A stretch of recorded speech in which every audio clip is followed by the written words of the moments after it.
سب سے پہلے بات کریں چیف جسٹس قاضی فائز عیسیٰ نے جسٹس منصور علی شاہ کے خط کا جواب دے دیا ہے۔ چیف جسٹس قاضی فائز عیسیٰ نے خط میں لکھا کہ جسٹس یحییٰ آفریدی کو کمیٹی میں شامل ہونے کا کہا گیا۔ جسٹس یحییٰ آفریدی نے ججز کمیٹی میں شامل ہونے سے معذرت کی۔ جسٹس یحییٰ آفریدی کی معذرت پر جسٹس امین الدین خان کو کمیٹی میں شامل کیا گیا۔ چیف جسٹس نے جسٹس منیب اختر کو کمیٹی میں شامل نہ کرنے کی 11 وجوہات بتا دیں۔ قانون کے تحت آپ اس بات پر سوال نہیں اٹھا سکتے کہ چیف جسٹس کس جج کو کمیٹی میں شامل کرے۔ میں ہمیشہ احتساب اور شفافیت کا دائی رہا ہوں۔ مزید کے اپڈیٹ سے جان لیتے ہیں اویس عباسی سے۔ جی اویس بتائیے گا۔ جی بالکل، دیکھیے ذرائع کا یہ کہنا ہے کہ چیف جسٹس قاضی فائز عیسیٰ کے لکھے گئے خط کے مدرجات سامنے آ گئے، جس میں یہ کہا گیا ہے کہ جسٹس یحییٰ آفریدی کو کمیٹی میں شامل ہونے کا کہا گیا ہے۔ چیف جسٹس کا یہ خط ہے، اس کے ساتھ جسٹس یحییٰ آفریدی نے ججز کمیٹی میں شامل ہونے سے معذرت کی۔ جسٹس یحییٰ آفریدی کی معذرت پر جسٹس امین الدین خان کو کمیٹی میں شامل کیا گیا۔ چیف جسٹس نے جسٹس منیب کو کمیٹی میں شامل نہ کرنے کی 11 وجوہات بنا دی، جس میں یہ بھی تھا کہ سینئر ججز سے ان کا رویہ انتہائی درست ہے اور ایسا جسٹس منصور آپ کے اصرار پر کیا ہے۔ اس کے ساتھ ساتھ قانون کے تحت آپ اس باتوں پر سوال نہیں اٹھا سکے چیف جسٹس کسی جج کو کمیٹی میں شامل کرے یا نہ کرے۔ اس کے ساتھ خط کے متن میں کہا گیا کہ میں ہمیشہ احتساب اور شفافیت کا دائی رہا ہوں اور جسٹس منیب اختر کو کمیٹی میں شامل نہ کرنا آپ کو وجوہات بتا رہا ہوں، جس پر بارے میں خط میں صاحب اس خط کے جو ذرائع کا یہ کہنا ہے تفصیلی طور پر چیف جسٹس پاکستان نے جو ہے اس کا جواب دیا ہے اور اس کے مدرجات بھی جو ہے وہ ابھی سامنے آ گئے، جس میں جو ہے اپنے تحفظات کا اظہار کیا ہے۔ جی اویس عباسی اپڈیٹ کر رہے تھے، بہت شکریہ۔ پاکستانی معیشت کے لیے اچھی خبر، آئی ایم ایف نے پاکستان کے لیے $7 ارب کے قرض پروگرام کی منظوری دے دی۔ تقریباً $1 ارب کی پہلی قسط فوری جاری کی جائے گی۔ آئی ایم ایف کے ایم ڈی کرسٹلائنا جارجیا نے ایگزیکٹو بورڈ اجلاس کی صدارت کی۔ قرض پروگرام کی منظوری کے بعد دوسری قسط بھی اسی مالی سال آئے گی۔ پاکستان کو $7 ارب کی رقم 37 ماہ میں ایک ساتھ میں ملے گی۔ پہلا اقتصادی جائزہ 6 ماہ بعد ہوگا۔ آئی ایم ایف کا قرض 5% شرح سود سے کم پر ملے گا۔ M D I M F Kristalina Georgieva کی پاکستان کو مبارکباد، کہا پاکستانی معیشت میں بہتری آ رہی ہے۔ اصلاحات کے باعث پاکستانی معیشت درست سمت پر گامزن ہے، مہنگائی میں کمی آ رہی ہے۔ حکومت کی معاشی محاذ پر بڑی کامیابی، آئی ایم ایف کے ایگزیکٹو بورڈ نے $7 ارب قرض پروگرام کی منظوری دے دی۔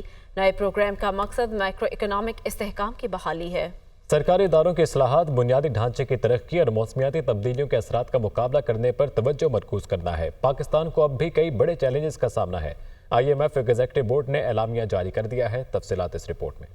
پاکستانی معیشت کو بڑا ریلیف مل گیا۔ I M F executive board نے پاکستان کے لیے توسیع فنڈ سہولت کے تحت $7 ارب کی منظوری دے دی۔ اعلامیے میں کہا گیا پاکستان کے لیے فوری طور پر تقریباً $1 ارب کی قسط جاری کرتی ہے۔ نیا قرض پروگرام 37 ماہ پر مشتمل ہے۔ اس پروگرام سے میکرو اکنامک استحکام بحال کیا جائے گا۔ سرکاری اداروں کی اصلاحات، عوامی خدمات کی فراہمی میں بہتری بھی مقصد ہے۔ بنیادی ڈھانچے کی ترقی اور موسمیاتی تبدیلیوں کے اثرات کا مقابلہ کرنے پر توجہ مرکوز کرنا ہے۔ اعلامیے کے مطابق پروگرام کی کامیابی کے لیے ترقیاتی شراکت داروں کی مسلسل مالی معاونت بہت اہم ہوگی۔ پاکستان میں معاشی شرح نمو 2.4% تک پہنچ گئی۔ افراط زر میں بھی کمی واقع ہوئی ہے۔ ایگزیکٹو بورڈ کے مطابق پاکستان کو اب بھی کئی بڑے چیلنجز کا سامنا ہے۔ مشکل کاروباری ماحول، کمزور حکمرانی اور محدود ٹیکس بیس شامل ہے۔ اعلامیے میں کہا گیا پاکستان نے 2023-24 میں اسٹینڈ بائی ارینجمنٹ کے تحت مسلسل پالیسی پر عمل درآمد کیا۔ مہنگائی میں نمایاں کمی ہوئی ہے، جو کہ سنگل ڈیجٹ تک آ گئی ہے۔ مناسب مالیاتی اور مانیٹری پالیسیوں کے سبب کرنٹ اکاؤنٹ خسارہ قابو میں رکھنے میں مدد ملی۔ جون 2024 میں ایک مضبوط بجٹ پیش کیا گیا۔ مشکل کاروباری ماحول، کمزور حکمرانی اور ریاست کا زیادہ عمل دخل سرمایہ کاری میں رکاوٹ بنتے ہیں۔ آئی ایم ایف اعلامیے میں کہا گیا ٹیکس بیس تنگ ہونے کی وجہ سے مالیاتی پائیداری، سماجی اور ترقیاتی اخراجات پورے کرنا مشکل ہے۔ غربت سے مستقل نجات کے لیے صحت اور تعلیم پر خرچ ناکافی ہے۔ بنیادی ڈھانچے میں ناکافی سرمایہ کاری نے معاشی صلاحیت کو محدود کر دیا۔ بورڈ نے کہا اصلاحات نہ ہوئی تو پاکستان کے دیگر ممالک کے مقابلے میں مزید پیچھے رہنے کا خطرہ ہے۔ چیف جسٹس اسلام آباد ہائی کورٹ ضمانت کے ایک مقدمے میں پروسیکیوٹر سے مناسب معاونت نہ ملنے پر برہم۔ پروسیکیوٹر جنرل اسلام آباد عدالتی طلبی پر فوری چیف جسٹس کی عدالت میں پیش ہوئے۔ بنیادی معلومات پوچھ رہا ہوں لیکن آپ کے پروسیکیوٹر کو پتہ ہی نہیں، چیف جسٹس کا پروسیکیوٹر جنرل سے مکالمہ۔ پروسیکیوٹر جنرل اسلام آباد نے کہا کہ یہ میرا سب سے تجربہ کار پروسیکیوٹر ہے۔ چیف جسٹس اسلام آباد ہائی کورٹ نے ریمارکس دیے، یہ سب سے تجربہ کار ہے تو پھر پروسیکیوشن کے لیے دعا ہی کروا سکتا ہوں۔ تفصیلات جانیں گے رضوان قاضی سے۔ رضوان، سماعت کا احوال بتائیے گا۔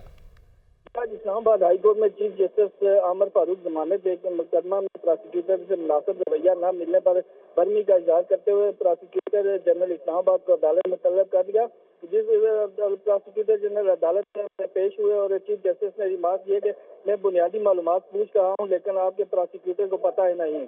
پراسیکیوٹر جنرل نے کہا کہ ان مقدمات سے متعلقہ پراسیکیوٹر کو لاہور جانا پڑ گیا، اس کے لیے وہ اسے بھیجا تھا اور یہ میرا سب سے تجربہ کار پراسیکیوٹر ہے۔ چیف جسٹس نے ریمارک کیا کہ یہ سب سے تجربہ کار ہے تو پھر میں کل نماز جمعہ کے بعد پراسیکیوشن کے لیے دعائی کروا سکتا ہوں، ہم پر تو اللہ ہی اسلام آباد کی پراسیکیوشن پر رحم کرے۔ جی ٹھیک ہے، بہت شکریہ رضوان قاضی۔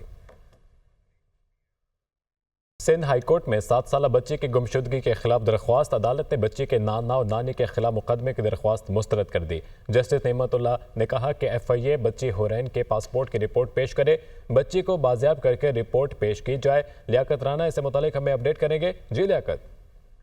دیکھیں، کرنگی سے 7 سالہ بچی حورین 2 جولائی کو غائب ہو گئی تھی۔ اس کے والد عبدالوقار نے اپنے سسر سرور اور ساس کے خلاف اغوا کا مقدمے کی درخواست دی، لیکن پولیس نے مقدمہ درج نہیں کیا تو اس نے 22A کی اپلیکیشن لگائی۔ آج سندھ ہائی کورٹ میں اس درخواست کی سماعت ہوئی تو جسٹس نعمت اللہ پلپوٹو نے 22A کی درخواست کو انٹرٹین کرنے سے انکار کرتے ہوئے مقدمہ درج کرنے کی ہدایت کرنے سے انکار کر دیا اور درخواست کو مسترد کر دیا۔ تاہم FIA کو ہدایت کی ہے کہ بچی کے پاسپورٹ کی ویریفیکیشن کر کے رپورٹ پیش کی جائے۔ اس کے ساتھ ساتھ بچی کو بازیاب کر کے عدالت میں پیش کرنے کا بھی حکم دیا گیا ہے۔ درخواست گزار کا کہنا ہے کہ بچی کے نانا اور نانی کا کہنا ہے کہ بچی دبئی میں اپنی والدہ چلی گئی ہے، جبکہ اس کا پاسپورٹ بچی درخواست گزار کے پاس موجود ہے، لہذا ان دونوں کے خلاف اغوا کا مقدمہ درج کیا جائے۔ عدالت نے اغوا کے مقدمے کی درخواست مسترد کرتے ہوئے بچی کو بازیاب کر کے عدالت میں پیش کرنے کا حکم جاری کر دیا ہے۔ جی ٹھیک ہے، بہت شکریہ لیاقت رانا۔ سندھ کے سینئر وزیر شرجیل میمن اس وقت میڈیا سے گفتگو کر رہے ہیں۔ ایک طرف اور جو یہ فیکٹ والی جو انہوں نے آج مشن منعقد کی ہے یہ ایک طرف، یہ میں صرف اس لیے نہیں بول رہا کہ میں یہاں پہ آج ایکسپو سینٹر کراچی میں موجود ہوں اور یہاں پہ ابھی میں نے اس کا افتتاح کیا ہے تو میں اس کی تعریف کر رہا ہوں۔ میں سمجھتا ہوں کہ یہ واقعی آج کے ملک کے حالات کے حساب سے نہایت ہی اہم قدم ہے۔ میں گزارش کروں گا ہماری پوری نیشنل میڈیا کو، خصوصی طور پر میری التجا ہوگی کہ آپ اپنے اینکرز کو، اپنے سینئر رپورٹرز کو یہاں پر بھیجیں، ایک ایک اسٹال یہاں پہ دکھوائیں کہ اس وقت پاکستان کا جو سب سے بڑا اور دیرینہ مسئلہ ہے وہ انرجی کرائسس ہے، کیونکہ آپ کی فیکٹریز، آپ کی انڈسٹریز، آپ کی معیشت سب سے بڑا جو سوالیہ نشان ہے وہ اور جو چیلنجز ہیں وہ ہیں انرجی کے چیلنجز۔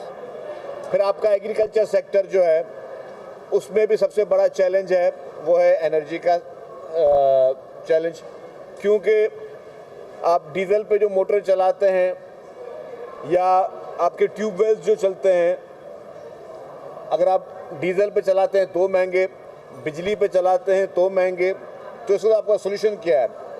سولوشن جو ہے جس طرح سولرائزیشن کی طرف ہم جا رہے ہیں، یا آج کی اس ایگزیبیشن میں جس طریقے سے انہوں نے انٹرنیشنل اور لوکل مینوفیکچرنگ کمپنیز کو بلایا ہے، جس میں 200 سے زائد کمپنیز نے یہاں پہ اسٹال لگائے ہیں، اور 200 کمپنیز جنہوں نے اسٹال لگائے ہیں اس میں کوئی 20% لوکل کمپنیز ہیں اور 80% جو ہیں وہ فارن نیشنلز ہیں، اور وہ انہوں نے یہاں پہ ایک سے ایک اچھی پروڈکٹ یہاں پہ اپنی انٹروڈیوس کی ہے، جس سے ہم جو گرین انرجی کی بات کرتے ہیں کہ جی گرین انرجی کی طرف ہم جائیں، اس کا ایک بہترین آپ کو سولوشنز یہاں ملیں گے۔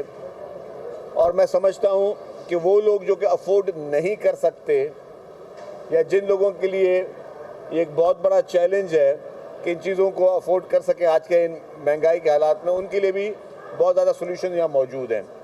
دوسرا کہ اس ایگزیبیشن کے لحاظ سے جب اتنے سارے باہر سے لوگ ہمارے ملک میں آتے ہیں، ہمارے شہر میں آتے ہیں، تو ہماری اکنامک ایکٹیویٹی بھی بڑھتی ہے۔ آپ کی جو ٹورزم کی انڈسٹری ہے، آپ کی ہوٹلز جو ہیں، آپ کے جو ہے ریسٹورنٹس ہیں، آپ کے شاپنگ مالز ہیں، وہاں پہ ایکٹیویٹی ہوتی ہے۔